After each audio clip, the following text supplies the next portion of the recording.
నిర్గమకాండము 31వ అధ్యాయం మరొక దీవెనకరమైన శ్రేష్టమైన అధ్యాయం. ఈ అధ్యాయములో దేవుని ప్రత్యక్షపు గుడారము లేతే మందిరము ఎలా నిర్మించాలి, ఎవరి చేత నిర్మించబడాలి, ప్రతిదీ చాలా ప్రాముఖ్యంగా ప్రభు తెలియజేస్తున్నారు. అంత మాత్రమే కాదు, విశ్రాంతి దినమును ఎలా ఆచరించాలో ప్రభు జ్ఞాపకం చేస్తున్నారు. నేటి కాల క్రైస్తవ సంఘాన్ని ఎలాగా దాన్ని మనం అనుభవం తెచ్చుకోవాలో ఈరోజు ఈ అధ్యాయములో మనకు కనపడుతుందని మీకు మనవి చేస్తున్నాను. ముఖ్యంగా ఈ అధ్యాయములో మనం చూస్తే 31వ అధ్యాయములో హూరు మనవుడును ఊరు కుమారుడు యూదా గోత్రముకు చెందిన వీళ్ళు బెస్సలేలును దేవుడు ప్రత్యేకించుకొని ఏర్పాటు చేసుకున్నారు. దేవుడు అతనికి జ్ఞానాత్మనిచ్చి జ్ఞాన విద్యను వెలిగించి జ్ఞాన పరిపూర్ణత ఆత్మ పరిపూర్ణతను అందించి దేవుడు తన పనిని కల్పించుకోవడానికి సిద్ధపరచుకున్నట్లుగా మనం చూస్తున్నాం. అంత మాత్రమే కాదు, తనకి జతగా దాను గోత్రికుడైన అహోలియాబును కూడా దేవుడు ఏర్పాటు చేసుకుని వారిరువురు చేత ఇదిగో ఈ ప్రత్యక్ష గుడారమును వాటి ఉపకరణలన్నింటినీ సిద్ధపరచుకోవడానికి దేవుని యొక్క ప్రణాళిక ఉన్నదని మోషేకు ప్రభు ఈ యొక్క అధ్యాయంలో మనకి తెలియజేశారని మీకు మనవి చేస్తున్నాను. వీరు ఏం చేయాలి అని అడిగితే ప్రత్యక్ష గుడారమును అలాగే ప్రత్యక్ష గుడారము యొక్క ప్రతి ఉపకరణములను వస్తువులను సిద్ధపరచాలి. అనగా సాక్ష్య మందసమును కరుణాపీఠమును అలాగే గుడారం యొక్క ఉపకరణములన్నిటినీ బల్లను దాని ఉపకరణములను నిర్మలమైన దీపవృక్షమును దాని ఉపకరణములన్నిటినీ ధూపవేదికను అలాగే దహన బలి పీఠమును దాని ఉపకరణములన్నిటినీ గంగాళమును దాని పీటను అలాగే అహరోను యొక్క ప్రతిష్ఠితమైన వస్త్రములను అలాగే అహరోను కుమారులు అనబడిన మరి నాదాబు అబీహు అలాగే ఈతామారు ఎలాగైతే ఉన్నారో వారి యొక్క బిడల యొక్క వస్త్రములను కూడా సిద్ధపరిచి అభిషేక తైలమును అలాగే పరిమళ ధూప ద్రవ్యములను వీళ్ళు సిద్ధపరచాలని ప్రభు వీరి ద్వారా ఈ పనులన్నీ ప్రత్యక్ష గుడారముకు కావలసిన ప్రతి అవసరతను దేవుడు చేస్తున్నట్లుగా వీరి ద్వారా జరిగిస్తున్నట్లుగా మనం చూస్తున్నాం. అంత మాత్రమే కాదు, మరొక శ్రేష్టమైన మాట ఈ అధ్యాయంలో మనకు తెలియజేసేది ఏంటంటే విశ్రాంతి దినము గురించి. కాబట్టి మోషేతో ప్రభు చెప్పిన మాట ఏంటంటే విశ్రాంతి దినమును పరిశుద్ధముగా ఆచరించాలి. కాబట్టి ఈ విశ్రాంతి దినము పరిశుద్ధముగా ఉంచడమే కాదు, దానిని ఎవరు కూడా మరి అపవిత్రపరచకూడదు. తన ప్రజలు ఎవరైనా అపవిత్రపరిస్తే వాడు ప్రజల నుంచి కొట్టివేయబడాలి అనే సంగతిని ప్రభు హెచ్చరిస్తున్నారు.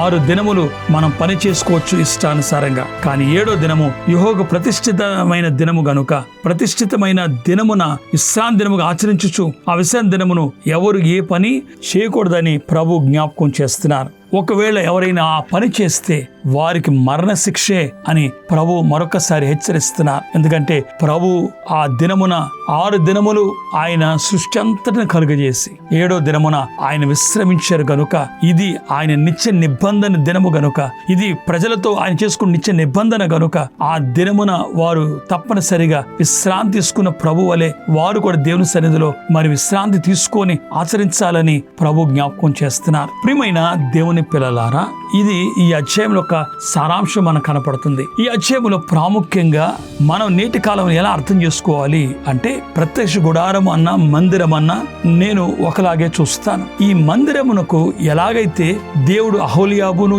జతగా బెస్సలేలుకి ఇచ్చి జ్ఞాన ఆత్మ పరిపూర్ణతనిచ్చి ఆ జ్ఞానముతో నింపి ఆత్మ చేత నింపి ఆ మందిరమును నిర్మించుకోవడానికి దేవుడు ఇష్టపడ్డాడో నేటి కాలములో కూడా మందిరము అనగా సంఘము, జీవం కలిగిన రాళ్ల చేత కట్టబడిన సంఘము. ఈ మందిరమును కూడా గమనించండి, మన జ్ఞానముతోనూ మన తెలివితేటలతోనూ మనకున్న లోక జ్ఞానముతోనూ మందిరము కానీ సంఘాన్ని కానీ కట్టడానికి వీలులేదు. ఎందుకంటే మందిరము అంటే దేవుని సంఘము.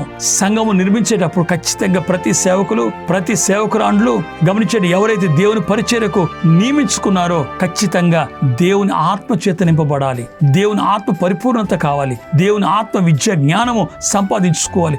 దేవుని ప్రణాళికను బట్టే వారి సంఘాలు కట్టాలని మీకు మనవి చేస్తున్నాను. అలా కట్టకపోతే దైవ ఆశీర్వాదము ఆ సంఘానికి ఉండదని మీకు మనవి చేస్తున్నాను. అలాగే విశ్రాంతి దినము కనపడుతుంది ఇక్కడ, కానీ మనమైతే విశ్రాంతి దినమును ఆచరించట్లేదు, కానీ ధర్మశాస్త్ర ప్రకారంగా మనం జీవించట్లేదు. కానీ మనకి ప్రభు దినం ఉంది. 6 దినములు దేవుడు మరి పని చేయొచ్చు అని చెప్పి 7వ దినమున విశ్రాంతి ఆయన తీసుకున్నట్లు వీరు కూడా దేవుని ఆరాధించడానికి వాడుకోవాలన్నట్లు మనకైతే 7వ దినము కాదు, కానీ మొదటి దినము అనగా ప్రభు దినము ఆదివారము మనకి పరిశుద్ధమైన దినముగా మనం ఆచరించాలి. అన్ని దినములు పరిశుద్ధమే కాదనట్లేదు, కానీ ఇది ప్రభు దినము అని నేను ఎందుకు అంటున్నానంటే ఆ దినమున ప్రభు చనిపోయి తిరిగి లేచిన దాన్ని జ్ఞాపకం చేసుకునే పునరుద్ధాన దినం అని నేను జ్ఞాపకం చేస్తున్నాను. అంత మాత్రమే కాదు, క్రైస్తవ సంఘం స్థాపించబడింది ఆదివారమే. ఇంకా చెప్పాలంటే సంఘ స్థాపనతో పాటు పరిశుద్ధాత్మ కుమ్మరింపు జరిగింది ఆదివారమే. గనుక ఆదివారం ప్రభు దినాన్ని మనం జ్ఞాపకం చేసుకొని దేవుని ఆరాధించాలని ప్రేమతో మీకు మనం చేస్తున్నాను. వారు విశ్రాంతిని ఆచరిస్తున్నారు. మనం ప్రభు దినాన్ని ఆరాధన చేయడానికి, దేవునికి సమర్పణ చేసుకోవడానికి ప్రతి ఆదివారం దేవాలయానికి వెళ్ళాలని, ఆ దినమంతా దేవుని పని మీద ఉంటే ఇంకా దీవెనకరమని మీకు జ్ఞాపకం చేస్తున్నాను. కాబట్టి ఈ 2 పనులు అనగా దేవాలయ నిర్మాణ పని, సంఘ నిర్మాణ పనులలో పాత్రగును మనందరూ దేవుని ఆత్మచేత నింపబడాలి. అలాగే ప్రభు దినమును చక్కగా ఆచరించాలని మీకు మనవి చేస్తూ ఈ 2 పాటించగలిగితే దేవునికి మహిమ వస్తుంది.